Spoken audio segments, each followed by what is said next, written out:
Beauty and the beast. पुराने जमाने की बात है। एक शहर में एक व्यापारी रहता था। उसकी 3 बेटियां थीं। तीनों बहुत ही सुंदर थीं, लेकिन तीसरी सबसे ज्यादा सुंदर और बुद्धिमान भी थी। इस वजह से तीसरी बेटी को सब सुंदरी के नाम से पुकारते थे। बाकी दोनों बहनें सुंदरी से जलती थी। वो दोनों अपनी सुंदरता और आभूषणों में ही सारा वक्त निकालती थी। सुंदरी को हमेशा एक ही सपना आता था। वो हमेशा सपने में वही देखती थी कि वो एक खूबसूरत राजकुमार से शादी करके शान से राजमहल में रहेगी। उसकी असली जिंदगी भी उसके सपनों की तरह बहुत अच्छी थी। उसकी जिंदगी में सब खुशियां थी जिनकी वो कल्पना कर सकती थी। एक दिन एक बहुत भयानक तूफान के कारण व्यापारी के सारे जहाज डूब गए और साथ ही उसका सारा धन भी। वो बुरी तरह कंगाल हो गया। मेरा सारा धन डूब गया बच्चों। अब हम अमीर नहीं रहे। आप चिंता न करें पिताजी, हम इस मुसीबत से बाहर निकलने का कोई न कोई रास्ता ढूंढ लेंगे। आप ही हमारे लिए सब कुछ है। हम आपके साथ बहुत खुश हैं। सुंदरी ने घर का सारा काम अपने कंधों पे ले लिया। वो घर की सारी जिम्मेदारी संभालने लगी, लेकिन उसकी दोनों बहनें हर समय अपने पिता से गरीबी की शिकायतें करने लगी। मदद करना तो दूर, वो अपने पिता को और दुख दे रही थी। सुंदरी बस यही चाहती थी कि उसके पिता खुश रहें। एक दिन उस व्यापारी को खबर मिली कि उसका एक जहाज बंदरगाह यानी कि समुद्र तट पर आ रहा है। व्यापारी ने ये बात अपनी बच्चियों को बताई। मेरे जहाजों में से एक जहाज बच गया था और वो जल्द ही बंदरगाह पे आ रहा है। अब हमारे पास फिर से पैसा आ जाएगा। ये खबर सुनकर सभी बहुत खुश हो गए। व्यापारी को तुरंत बंदरगाह जाने के लिए निकलना था। मुझे इसी वक्त बंदरगाह जाना होगा। वापस आते समय मैं तुम सब के लिए कुछ न कुछ लेकर आऊंगा। क्या चाहिए तुम सबको? बहुत दिन से मैंने नए कपड़े नहीं लिए हैं। आप मेरे लिए नए कपड़े ले आइए। मेरे लिए नए गहने। पिताजी, मैं चाहती हूँ कि आप सही सलामत वापस घर आ जाएं। पर मैं तुम्हारे लिए कुछ लाना चाहता हूँ। तुम्हें कोई एक चीज तो बतानी ही होगी। बोलो बेटी। ठीक है, तो आप मेरे लिए बैंगनी रंग का एक गुलाब का फूल ले आइए। व्यापारी बंदरगाह के लिए निकल गया। वहां पहुंचकर उसने देखा कि उसका सारा जहाज बुरी हालत में था। सब कुछ टूट चुका था। जहाज चलाने वाले सभी नाविक उसके जहाज का सारा सामान चोरी कर चुके थे। ये देखते ही उसे गहरा सदमा पहुंचा। वो निराश होकर वापस घर लौटने लगा। वो अपने ख्यालों में कुछ इस तरह खो गया कि उसे पता ही नहीं चला कि वो गलत रास्ते पे जा रहा है। वो घने जंगल में खो गया। बर्फ गिर रही थी। हर जगह बहुत सारी बर्फ जमा हो गई थी। कुछ देर में उसका घोड़ा थक गया। वो उस बर्फ पर चल नहीं पा रहा था। व्यापारी ने घोड़े को एक पेड़ से बांध दिया और पैदल आगे बढ़ने लगा। उसे थोड़ी ही दूर पे कुछ रोशनी दिखाई पड़ी। वो आगे बढ़ा तो देखा कि वहां एक बहुत बड़ा महल था। वो महल बहुत ही विशाल और खूबसूरत था। वो महल के पास पहुंचा तो महल का सोने से बना बड़ा दरवाजा अपने आप खुल गया। उसे ये सब बहुत अजीब लग रहा था। सबसे ज्यादा अजीब बात ये थी कि वहां बिल्कुल भी बर्फ नहीं थी। वहां संतरे के पेड़ लगे हुए थे।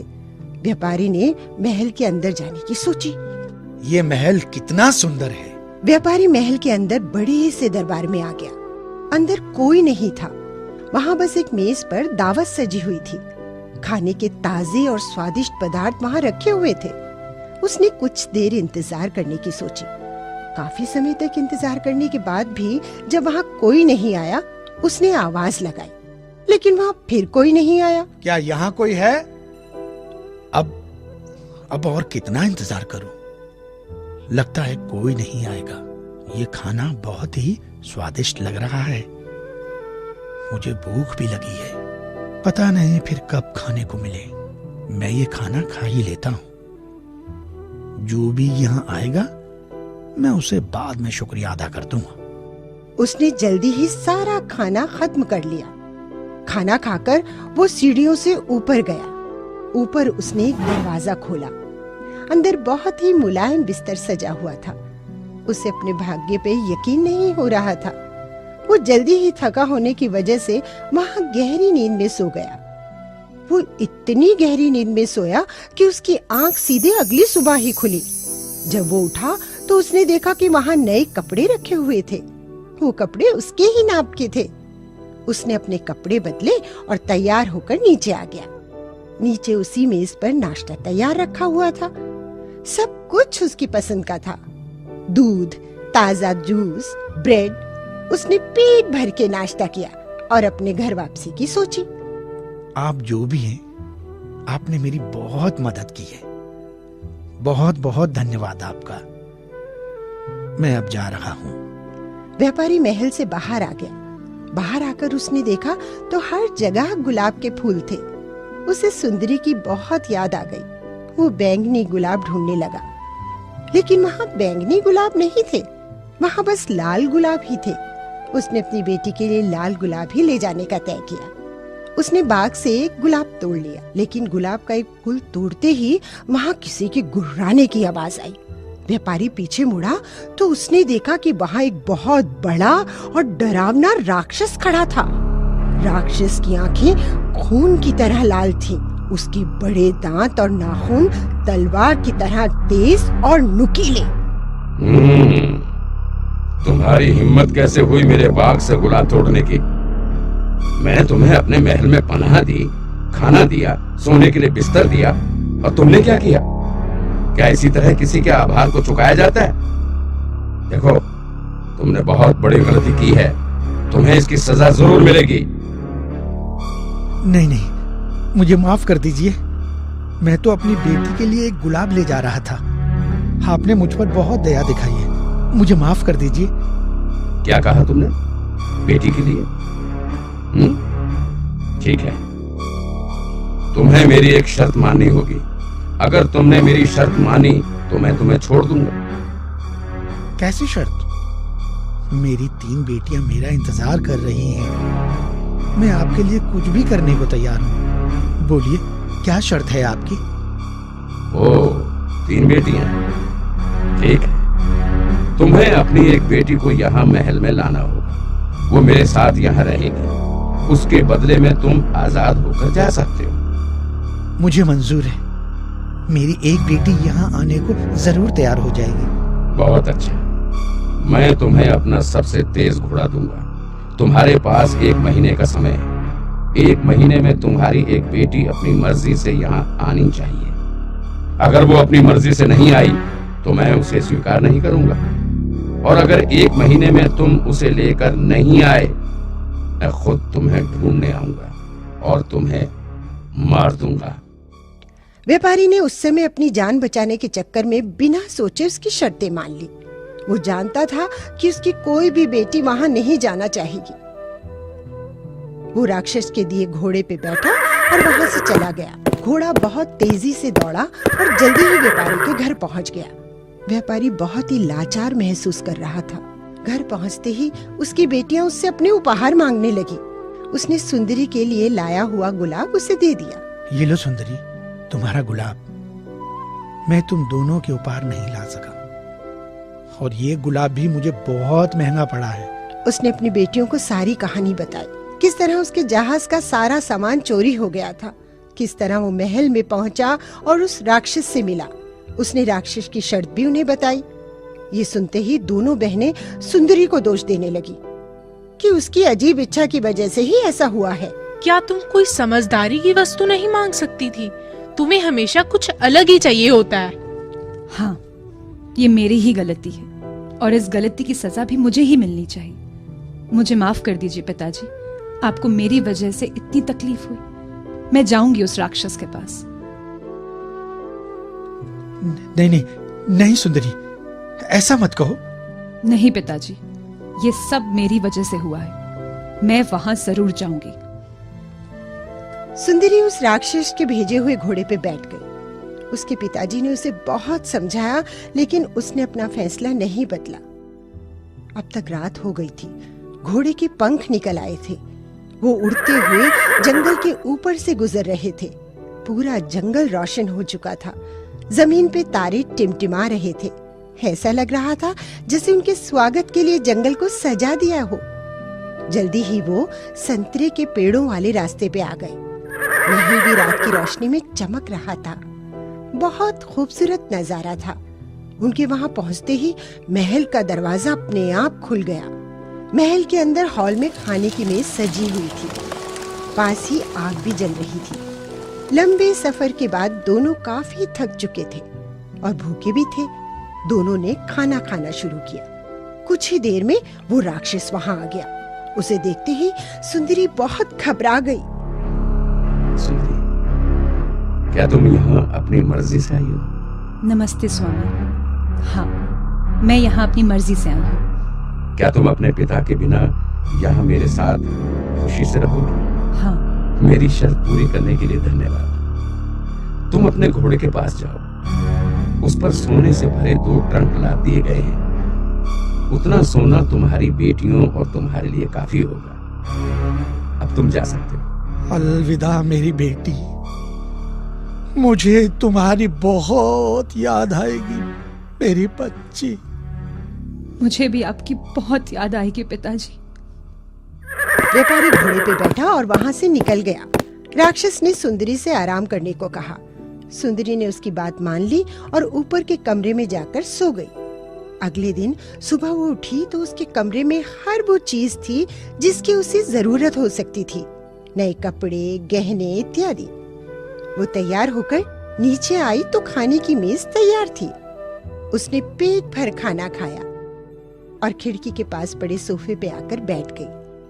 इतना ऐशो आराम होने के बाद भी उसे वहाँ अच्छा नहीं लग रहा था। वो सोचने लगी, क्या मैं हमेशा यहाँ कैद रहूंगी? किस तरह से आजाद करूं मैं खुद को? कैसी हो सुंदरी? मैं ठीक हूँ। सुंदरी, क्या तुम मुझसे प्यार करती हो? क्या तुम मुझसे शादी करोगी? अरे डरने की कोई जरूरत नहीं। तुम बेझिझक अपना जवाब दे सकती हो। सिर्फ हाँ या ना में जवाब दो। नहीं। ठीक है, कोई बात नहीं। शुभ रात्रि सुंदरी। शुभ रात्रि। राक्षस वहां से चला गया और अपने संगीत में व्यस्त हो गया। हर शाम वो इसी तरह सुंदरी से मिलने आता और हर दिन वो उससे सवाल करता कि वो उससे शादी करेगी या नहीं। सुंदरी हर दिन उसका प्रस्ताव ठुकरा देती और राक्षस उदास होकर वहां से चला जाता। हर शाम वो संगीत जरूर बजाता था। कई दिनों तक ये सिलसिला चलता रहा। अब सुंदरी को उस राक्षस से डर नहीं लगता था। सुंदरी के दिन महल में मजे से गुजरने लगे। राक्षस ने उसके लिए बहुत सी किताबें लाकर दी। वो उन्हें पढ़ने में अपना समय बिताने लगी। वो बाग में भी जाती थी। राक्षस का संगीत सुनना भी अब उसे पसंद आने लगा था। वो अक्सर बैठकर खूब सारी बातें किया करती। अब तक उसने संगीत भी सीख लिया था।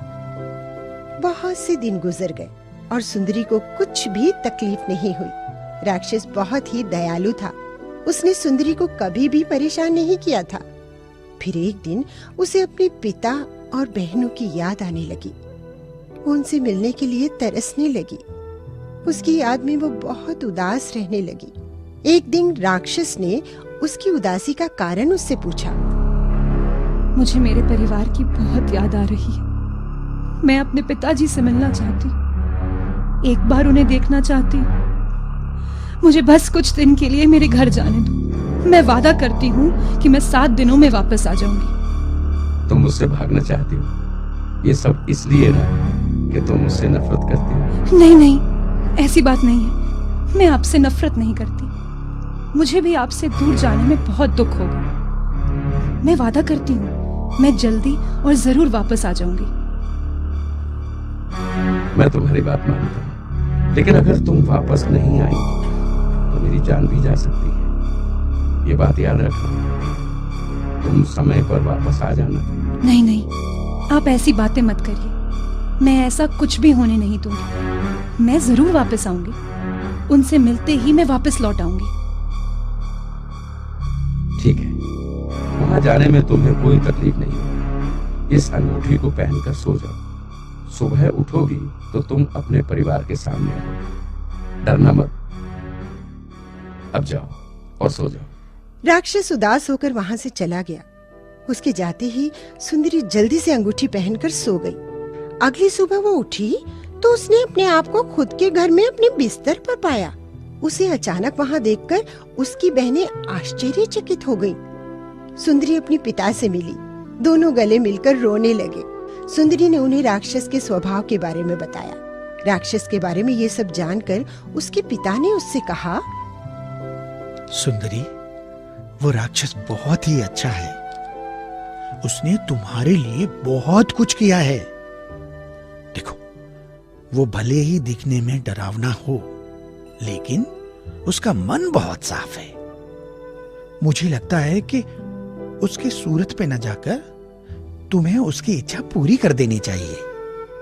ये सुनकर सुंदरी थोड़ा उदास हो गई। वो सोचने लगी कि शायद राजकुमार से शादी करने का उसका सपना कभी पूरा नहीं होगा। देखते ही देखते 1 हफ्ता निकल गया। सुंदरी राक्षस से किया हुआ अपना वादा भूल गई। एक रात उसे सपने में राक्षस दिखाई दिया। वो राक्षस जमीन पे बेहोश पड़ा हुआ था। वो मर रहा था। सुंदरी डर से उठ गई। उसने उसी शाम वापस जाने का फैसला किया। उसने अपने पिता को ये सारी बातें बताई और रात में अंगूठी निकालकर वो सो गई। अगली सुबह वो महल में थी। आंख खुलते ही वो उस जगह गई जो उसने सपने में देखी थी। वहां उसने देखा कि राक्षस सच में जमीन पर पड़ा हुआ था और अपनी आखिरी सांसें गिन रहा था। उसे समझ नहीं आया कि राक्षस मर गया है या जिंदा है। वो डर गई कि उसकी वजह से उस राक्षस की मौत हो जाएगी। वो उसके पास गई तो उसने देखा कि उसकी सांसें अभी भी चल रही थी। उसने तुरंत उसकी आंखों पे पानी छिड़का और राक्षस होश में आ गया। ओह, शुक्र है कि आप ठीक हैं। आपने तो मुझे डरा ही दिया। मुझे अभी पता चला कि मैं आपसे बहुत प्रेम करती हूँ। अगर आपको कुछ हो जाता तो मैं क्या करती? क्या तुम सच में मेरे जैसे बदसूरत प्राणी से प्रेम कर सकती हो? सूरत से क्या होता है? आपका दिल बहुत बड़ा है। आप इतने दयालु हैं। मुझे इससे ज्यादा क्या चाहिए? मैं बहुत प्रेम करती हूँ आपसे। सुंदरी, क्या तुम मुझसे शादी करोगी? हाँ, जरूर। ये कहकर सुंदरी ने उसे चूम लिया। अचानक राक्षस के आसपास चमकीला धुआं सा छा गया और वो हवा में तैरने लगा। जो नीचे उतरा तो वो एक खूबसूरत राजकुमार में बदल गया था। मुझे तो यकीन ही नहीं आ रहा। तुम तो बिल्कुल वैसे हो जैसे मैं अपने सपनों में देखती थी। ओह सुंदरी, तुमने मुझे आज एक श्राप से मुक्त किया है। मैंने एक डायन को युद्ध में हराया था। उसने मरते समय मुझे श्राप दिया था कि कोई भी मुझसे प्रेम नहीं करेगा, और उसने मुझे डरावने राक्षस में तब्दील कर दिया था। आज तुमने मुझे सच्चा प्यार करके उस श्राप को तोड़ दिया है। तुमने मुझे आजाद कर दिया है। मुझे तो अपनी आंखों पे विश्वास ही नहीं हो रहा है। क्या ये सच है या मैं सपना देख रही हूँ? राजकुमार ने उसे मजाक में चुटकी काटी और उसे एहसास हुआ कि वो कोई सपना नहीं है। अब हमें ज्यादा देर नहीं करनी चाहिए। चलो चलो चलो, तुम्हारे परिवार के पास चलते हैं और अपनी शादी की खबर उन्हें देते हैं। वो दोनों सुंदरी के घर गए और उन्हें सब कुछ बताया। दोनों की शादी बहुत बड़े जश्न के साथ हुई। सच्चे और साफ दिल ने सुंदरता को पीछे छोड़ दिया था। केवल सुंदर दिखना ही काफी नहीं है। असली सुंदरता होती है साफ मन में, अच्छे विचारों में और अच्छी आत्मा में। ये कहानी हमें ये भी सिखाती है कि जबरदस्ती हम किसी को अपना नहीं बना सकते। किसी से प्यार करने के लिए उसकी मर्जी भी उतनी ही जरूरी है जितनी खुद आपकी। फन लर्न टून को सब्सक्राइब करें।